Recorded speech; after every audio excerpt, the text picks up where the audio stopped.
কই তুমি আর্জেন্টিনা তো 2টা গোল খাইলিছে মিশরের সাথে। আরে কিতামাতো তুমি আমারে তাড়াতাড়ি কফিনের ভিতর থেকে বার করো।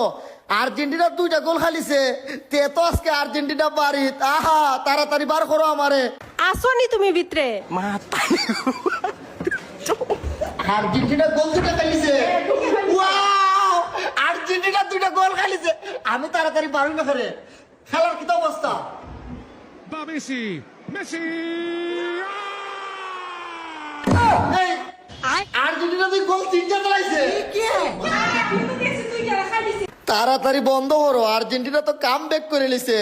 আর্জেন্টিনা 2টা খাওয়ার পর 3টা গোল দিয়ে কাম ব্যাক করে লিছে, এটা তো ইতিহাস করে লিছে। তুমি তাড়াতাড়ি ঘুরে তো আমারে। হাই রে এমন একটা দল করি মাগার আর্জেন্টিনা জিতলো লুগানি লাগে, নিজের দল হারলো লুগানি লাগে। আমি মনে হয় এই কফিন থেকে আর বার হইতে পারতাম না। আর্জেন্টিনা 2টা গোল খাইছিল, মনে মনে ভাবছিলাম হয়তো আর্জেন্টিনা আমাদের মতো বাড়ি, কিন্তু মাগার আর্জেন্টিনা 10 মিনিটে কাম ব্যাক করে নিছে, এটা তো ইতিহাস করে নিছে। আই রে কেন যে ব্রাজিল সাপোর্ট করলাম আমি, এর আগে আর্জেন্টিনা সাপোর্টার হইলাম না।